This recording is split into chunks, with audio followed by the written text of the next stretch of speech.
Hello friends, तो कैसे हैं आप सब। आज हम लोग एक बहुत ही अच्छी मूवी के साथ आए हैं और ये मूवी अभी के प्रेजेंट सिचुएशन का भयावह रूप है। आज हम लोग day of the dead bloodline movie की स्टोरी जानेंगे। तो अगर आपने सब्सक्राइब नहीं किया तो जल्दी से कर लो, और अगर आपने सब्सक्राइब कर लिया तो ज़्यादा टाइम वेस्ट किए बिना आइए आज की वीडियो शुरू करते हैं।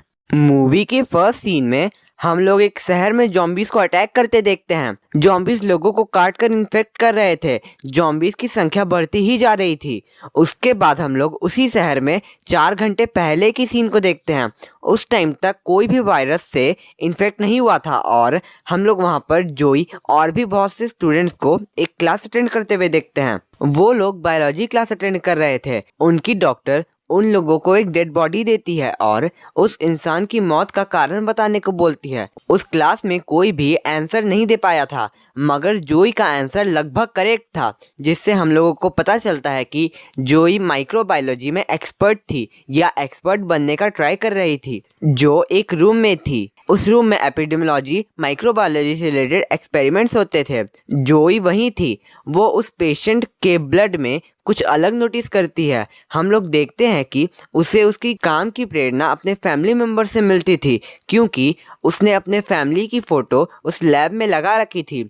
जोई की डॉक्टर वहां आती है और उसे उसके एक रेगुलर पेशेंट मैक्स को चेक करने को बोलती है। जोई अपने डॉक्टर को बोलती है कि मैक्स उसे अजीब लगता है, मगर डॉक्टर उसे कन्विंस करती है ये कहकर कि मैक्स का इम्यून सिस्टम किसी भी नॉर्मल इंसान की तुलना में 100 गुना ताकतवर और एडवांस्ड है।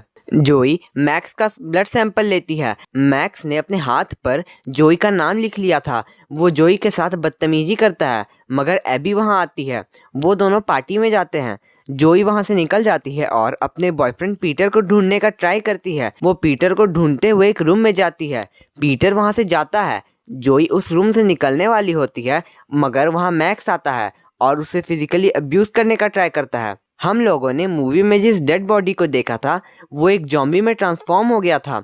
जॉम्बी मैक्स पे अटैक कर देता है। जोई वहां से डरकर भागती है।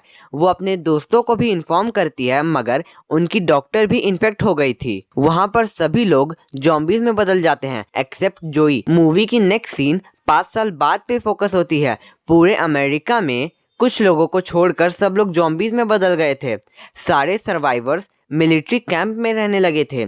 जोई भी उस कैंप में सोल्जर की तरह काम करने लगी थी। वो लोग उन जॉम्बीज को रॉटर्स कहते थे।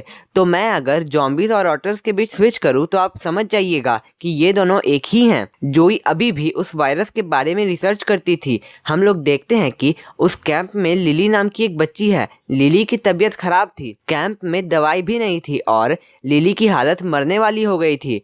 जोई को पता था कि शहर में दवाई मिल जाएगी। वो उस कैंप के लीडर मिगुएल से शहर जाने का परमिशन लेती है। मिगुएल अपने भाई बेका को उसकी टीम के साथ शहर में भेजता है। असल में बेका जोई का बॉयफ्रेंड है। टोटल 8 लोग शहर के लिए निकलते हैं। रास्ते में जंगल में ही उनकी गाड़ी खराब हो जाती है। उस गाड़ी को ठीक होने में टाइम लग रहा था। रात में जॉम्बीज उन सब लोगों पे अटैक कर देते हैं। उनकी कार ठीक होती है और वो लोग वहां से बच के निकलते हैं। शहर में वो सब वहीं जाते हैं जहां जोई पढ़ा करती थी। वो लोग ध्यान से अंदर जाते हैं। दवाई लेके वहां से निकल रहे होते हैं। जोई को अपनी लैब दिखती है। वो उस लैब के अंदर जाके अपने कुछ खास केमिकल्स और अपने फैमिली की फोटो लेती है। उसके पीछे से मैक्स का जॉम्बी वाला रूप अटैक करता है। जोई बच के वहां से भागती है। उसके कपड़े का एक टुकड़ा वहां छूट गया था। मैक्स उस कपड़े के टुकड़े को सूंघ कर पता कर लेता है कि वहां जो लड़की आई थी वो जोई थी। जोई अपने ग्रुप से मिलती है। तब तक उन पर जॉम्बीज का भी अटैक हो गया था। उन सोल्जर्स में से एक फ्रैंक भी इन्फेक्ट हो गया था। वो लोग फ्रैंक को वहीं छोड़कर कैंप में वापस आते हैं। मिजुएल इस बात से बहुत नाराज था कि जोई के आइडिया के कारण फ्रैंक मर गया। हम लोग देखते हैं कि मैक्स जॉम्बी उनके कार के नीचे छुपकर कैंप में एंटर कर चुका था। वो पास में ही झाड़ियों में जाके छुप जाता है। एक बच्चे की बॉल उस झाड़ी में चली जाती है। जब वो बच्चा वहां आता है तब मैक्स उस पर अटैक नहीं करता, मगर जब एक सोल्जर उस बच्चे को कैंप में भेजकर खुद बॉल को ढूंढ रहा था तब मैक्स उस सोल्जर पे अटैक करता है। इससे हम लोगों को ये पता चलता है कि मैक्स अभी तक पूरी तरह से जॉम्बी नहीं बना है। अभी भी उसमें फीलिंग्स और सोचने समझने की काबिलियत है।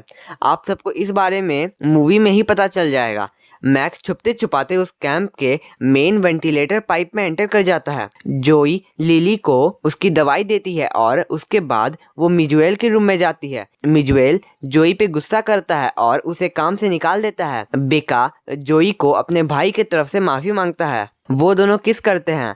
मैक्स उनको वेंटिलेटर से देख रहा था और उसे ऐसा देख बहुत गुस्सा आ रहा था। हम लोग फिर लिली के डैड स्टीव को देखते हैं। उनका काम वेंटिलेटर की साफ सफाई और नजर रखना था। मैक्स के वेंटिलेटर में होने के कारण स्टीव को कुछ आवाज आती है। उसे लगता है कि ये आवाज चूहे कर रहे हैं, मगर जब वो चेक करने अंदर जाता है मैक्स उसे मार डालता है। लिली की मॉम को स्टीव की लाश दिखती है। वो भागती है लेकिन मैक्स उसे पकड़कर इन्फेक्ट कर देता है। जोई लिली को चेक करके वहां से निकलती है। मैक्स उसके सामने आता है। जोई अलार्म बजा देती है। मैक्स उसके पास आता है मगर उसे काटता नहीं है। जोई के पार्टनर्स वहां आते हैं। जोई उन्हें मैक्स को शूट ना करने को बोलती है। वो बोलती है कि उसे उन पर रिसर्च करनी है। मैक्स को कैप्चर करके जोई के रूम में बंदी बना लिया जाता है। मिजुएल मैक्स को रखने के लिए तैयार नहीं था, मगर जोई के प्रूफ देने के बाद कि मैक्स उन लोगों को नुकसान नहीं पहुंचाएगा, मिजुएल भी रेडी हो जाता है। जोई इस काम में अपने पार्टनर के साथ पाती है कि मैक्स का दिमाग, आंख और कान अभी भी इंसानों जैसा फंक्शन कर रहे हैं, और ऐसा इसीलिए क्योंकि मैक्स का इम्यून सिस्टम किसी आम इंसान की तुलना में 100 गुना ज्यादा ताकतवर है। जोई मैक्स को अपने बातों में फंसाकर उसका ब्लड सैंपल लेती है। इस ब्लड सैंपल से पता चलता है कि मैक्स के हार्मोन्स के कारण उस पे इस वायरस का पूरी तरह से असर नहीं हुआ और वो उन हार्मोन्स पे कुछ और टेस्ट करके वायरस के खिलाफ एक वैक्सीन बना सकती थी। बेका जोई के पास आता है। हम लोग ये ऑब्जर्व करते हैं कि जब भी बेका जोई के पास आता है तब मैक्स को बहुत गुस्सा आता है। मतलब अभी भी मैक्स को जोई चाहिए उसके डिजायर्स को फुलफिल करने के लिए। जोई बेका को वैक्सीन के बारे में बताती है और साथ ही ये भी बोलती है कि उसे टेस्ट के लिए जिंदा जॉम्बीज का ब्लड सैंपल चाहिए होगा। रात में कुछ सोल्जर्स कैंप के फेंस के पास जाते हैं। अल्फोंसे एक जॉम्बी को अंदर लाता है। जोई उस जॉम्बी का ब्लड लेती है और बेका जॉम्बी को शूट कर देता है। एक और जॉम्बी को अंदर लाया जाता है। जोई उस जॉम्बी का भी ब्लड लेती है, मगर अल्फोंस फेंस को संभाल नहीं पाया और वो सारे जॉम्बीज अंदर आ जाते हैं। वहां पर बहुत से लोग मारे जाते हैं और इन्फेक्ट भी हो जाते हैं। मिजुएल मैक्स के पास जाता है और उसके हाथ पे जोई का नाम लिखा देखता है। बचे हुए लोग वापस अंदर आते हैं। मिजुएल जॉई पे बहुत गुस्सा करता है, यहाँ तक कि उसने जॉई पे गन भी उठा ली थी। वो फाइनली जोई को 12 घंटों का टाइम देता है वैक्सीन बनाने के लिए। उसके बाद वो मैक्स को मार डालेगा। बेका और मिजुएल की बहस होती है। बेका मिजुएल पे गुस्सा कर रहा था, मगर मिजुएल अपने सपोर्ट में कहता है कि जोई बेका को चीट कर रही है। असल में मैक्स उसका बॉयफ्रेंड है क्योंकि मैक्स के हाथ में जोई का नाम लिखा है। हम लोग देखते हैं कि बेका को जोई पे डाउट होने लगा था, मगर जब जोई उसे सच बताती है तब बेका उसकी बात का भरोसा कर लेता है। हम लोग कुछ लोगों को जोई के रूम में देखते हैं। मैक्स किसी तरह अल्फोंसे से अपने कैद की चाबी ले लेता है। जोई अपना वैक्सीनेशन तैयार करने वाला काम स्टार्ट करती है। जोई के अलावा सब लोग उस रूम से निकलते हैं। जब जोई का काम ऑलमोस्ट कंप्लीट हो जाता है तब पीछे से मैक्स उस पर हमला कर देता है। जोई किसी तरह वहां से निकलती है और अपने सोल्जर मेट्स को सब बताती है। मैक्स वहां से भाग चुका था। वो सब सोल्जर्स अलार्म बजाकर लोगों को एक जगह आने को बोलते हैं। अलार्म सुन के लिली अपने रूम से बाहर निकलती है। उसे अपनी मॉम दिखती है, मगर अपने मॉम के ज़ॉम्बी रूप को देखकर लिली डर कर भागती है। उसकी मॉम उसे मारने वाली होती है, मगर वहाँ मैक्स आता है और लिली को उसकी मॉम से बचाता है। मिजुएल सब लोगों को उनके रूम्स में वापस जाने को बोलता है और अपने कुछ सोल्जर्स के साथ उन जॉम्बीज को संभालने जाता है। जोई लिली को ढूंढते हुए मेन गेट के पास पहुंचती है। मैक्स जोई को अपनी गन नीचे करने को बोलता है और उसने लिली को पकड़ रखा था। जोई अपने आप को गोली मारने की बात करती है, मगर मैक्स लिली को मारने वाला था। जोई अपनी गन फेंक देती है।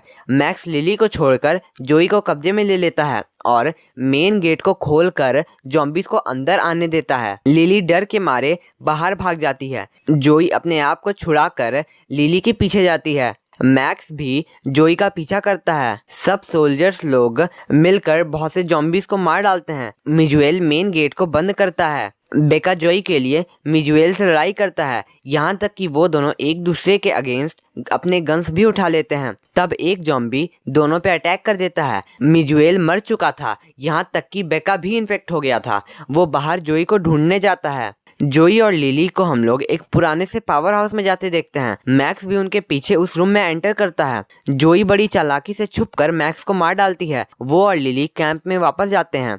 बेका अपने आप को गोली मारने वाला होता है, मगर जोई उसे रोक लेती है। वो अपनी वैक्सीनेशन का ट्राई बेका पे करती है और बेका ठीक हो जाता है। जोई की मेहनत और उन सब सोल्जर्स की सेक्रीफाइस रंग लाई और अब से कोई भी इन्फेक्शन से नहीं मरता। मूवी की लास्ट सीन में हम लोग उन सब को पहले से एक अच्छी लाइफ जीते हुए देखते हैं और ये मूवी खत्म हो जाती है। ये मूवी खत्म हो गई। आप सबको इस मूवी की स्टोरी समझ में आ ही गई होगी।